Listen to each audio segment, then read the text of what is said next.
Salam berjumpa kembali Bapak Ibu Saudara-saudari, teman-teman sekalian, sahabat-sahabatku yang terkasih.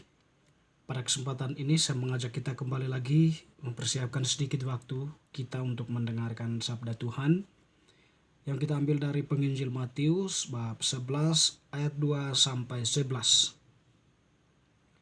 Yesus dan Yohanes Pembaptis.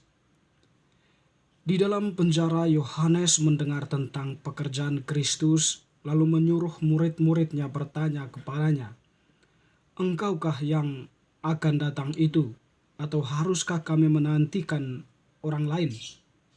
Yesus menjawab mereka, "Pergilah dan katakanlah kepada Yohanes apa yang kamu dengar dan kamu lihat. Orang buta melihat, orang lumpuh berjalan, orang kusta menjadi tahir, orang tuli mendengar, orang mati dibangkitkan, dan kepada orang miskin diberitakan kabar baik. Dan berbahagialah orang yang tidak menjadi kecewa dan menolak aku." Setelah murid-murid Yohanes pergi, mulailah Yesus berbicara kepada orang banyak itu tentang Yohanes. "Untuk apakah kamu pergi ke padang gurun, melihat buluh yang digoyangkan angin kian kemari? Atau untuk apakah kamu pergi melihat orang yang berpakaian halus? Orang yang berpakaian halus itu tempatnya di istana raja. Jadi, untuk apakah kamu pergi melihat nabi? Benar, dan aku berkata kepadamu, bahkan lebih dari para nabi. Karena tentang dia ada tertulis, 'Lihatlah, aku menyuruh utusanku mendahului engkau. Ia akan mempersiapkan jalanmu di hadapanmu.' Aku berkata kepadamu, sesungguhnya di antara mereka yang dilahirkan oleh perempuan, tidak pernah tampil seorang yang lebih besar daripada Yohanes Pembaptis. Namun yang terkecil dalam kerajaan surga lebih besar daripadanya." Demikianlah sabda Tuhan. Terpujilah Kristus. Bapak Ibu Saudara-saudari yang terkasih, bacaan Injil yang telah kita dengarkan tadi merupakan bacaan Minggu Advent yang ketiga. Nah, Minggu Advent yang ketiga memiliki keistimewaan tersendiri. Jadi minggu ini dikatakan sebagai Minggu Gaudete, ya, Minggu Sukacita. Mengapa demikian? Ya, karena penantian kita itu semakin dekat.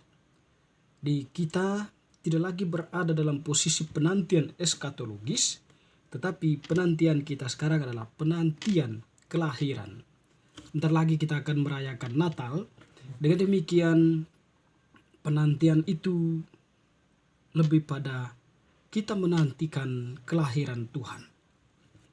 Dan tentunya di sini diajak juga untuk bersukacita dalam arti kita tidak selalu berada dalam posisi ketakutan, tidak selalu berada dalam posisi terjerat oleh hidup lama. Karena Tuhan yang akan datang itu hadir untuk kita, mau menyelamatkan kita, mau memberikan dirinya, karena dia sungguh mengasihi kita lebih dari segala-galanya.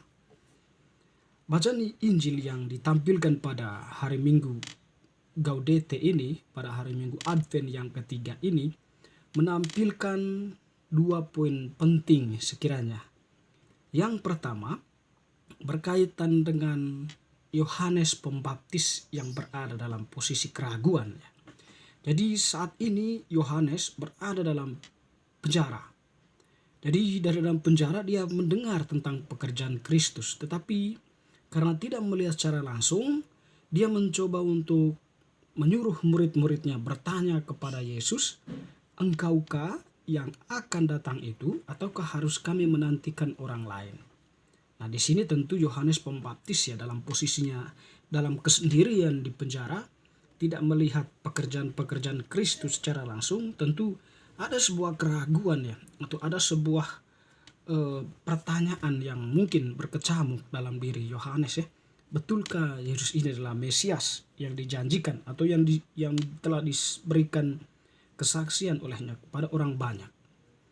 Nah, tentu di sini ketika para murid itu bertanya, para murid Yohanes bertanya kepada Yesus, Yesus memberikan jawaban berdasarkan apa yang telah dilakukan Yesus, mujizat-mujizatnya, serta berbagai hal yang telah dilakukan oleh Yesus. Nah, sekiranya fenomena-fenomena itu menjadi sebuah refleksi penting bagi murid Yohanes atau bagi murid Yohanes sendiri, bahwa Yesus itu adalah Mesias. Dan itulah yang disampaikan oleh para murid Yohanes Pembaptis kepada Yohanes. Ya, meskipun demikian ya, dalam arti itu Yohanes setelah mendengar pemberitaan informasi dari para muridnya, bisa saja di situ dia merasa adanya sebuah kelegaan dan kepastian dari keraguannya, ataukah mungkin dia masih belum sepenuhnya mempercayai atau belum sepenuhnya menerima pemberitaan. Tetapi memang dalam hal ini Yohanes Pembaptis tetap berada dalam posisi percaya teguh pada apa yang menjadi rencana Allah dalam karya keselamatan manusia. Dan yang kedua, Yohanes Pembaptis, Yesus Kristus memperkenalkan siapa Yohanes Pembaptis. Jadi Yesus ya memperkenalkan Yohanes Pembaptis itu ya seorang pribadi yang lebih dari nabi. Itu seorang yang sungguh luar biasa. Apakah ketika kamu pergi ke padang gurun, apakah yang kamu lihat di sana? Apakah kamu menemukan istana? Apakah kamu menemukan rumput yang bergoyang? Atau apakah kamu menemukan seorang yang berpakaian halus yang tempatnya di istana raja? Jadi untuk apakah kamu pergi? Melihat nabi? Betul bahwa ketika kamu pergi ke padang gurun, kamu pergi melihat nabi dan bahkan lebih daripada nabi. Untuk arah pembicaraan Yesus ini berkaitan dengan Yohanes Pembaptis. Pertanyaannya, mengapa Yesus menampilkan di sini nama Yohanes Pembaptis itu ya melebihi atau berada dalam posisi melebihi para nabi katanya. Di sini ya guys, Yohanes Pembaptis, kualitas yang paling luar biasa dari Yohanes Pembaptis itu adalah kerendahan hatinya. Ketika Yohanes Pembaptis itu bertanya kepada orang-orang bertanya kepada Yohanes Pembaptis, apakah engkau Mesias? Dia menjawab dengan segala kerendahan hati, aku bukan Mesias, tetapi Dia yang akan datang. Membuka tali kasutnya pun aku tidak layak. Jadi kepada Dialah nanti kalian akan pergi. Aku membaptis kamu dengan air, tetapi Dia akan membaptis kamu dengan Roh dan Roh Kudus ya. Dia akan membaptis kami dengan api dan Roh Kudus. Tentu di sini Yohanes Pembaptis ya dengan segala kerendahan hatinya mengakui bahwa dirinya itu bukan Mesias. Dia hanyalah utusan yang mempersiapkan jalan bagi kedatangan Mesias itu, kedatangan Yesus Kristus Sang Juru Selamat dunia. Tentu di sini ya spiritualitas kerendahan hati ini diapresiasi oleh Yesus kepada Yohanes. Dan bahkan Yohanes Pembaptis pun ya dikatakan oleh Yesus itu ya dia itu pribadi yang luar biasa. Jadi apa yang diwartakannya itu tentang pertobatan ya sungguh-sungguh menjadi sebuah tugas yang dia lakukan dengan baik, dan sungguh-sungguh merupakan tugas mulia karena mempersiapkan manusia dalam kepantasannya menyambut Sang Juru Selamat, menyambut Mesias yang akan datang. Jadi dalam perspektif atau dalam suatu kesempatan Yesus bercakap-cakap dengan Nikodemus berkaitan dengan kelahiran kembali, secara tidak langsung Yesus memberikan jawaban itu ya, kalau kamu tidak bertobat, kamu tidak akan masuk dalam kerajaan Allah. Secara khusus mau mempertegas apa yang dilakukan oleh Yohanes Pembaptis dalam pembaptisannya, yaitu baptisan tobat. Orang yang telah dibaptis itu tanda bahwa mereka bertobat. Dan dalam hal ini Yesus memberikan penegasan bahwa pertobatan itu penting agar manusia itu bisa menerima Mesias dan bisa memasuki kerajaan Allah atau hidup yang kekal yang dipersoalkan oleh Nikodemus. Bapak Ibu saudara-saudari yang terkasih, hari Minggu Advent yang ketiga ini mengajak kita untuk senantiasa bersuka cita dalam penantian kita, karena Dia yang sudah kita nantikan itu sudah semakin dekat kepada kita dengan mengenakan spiritualitas kerendahan hati yang kita pelajari dari Yohanes Pembaptis.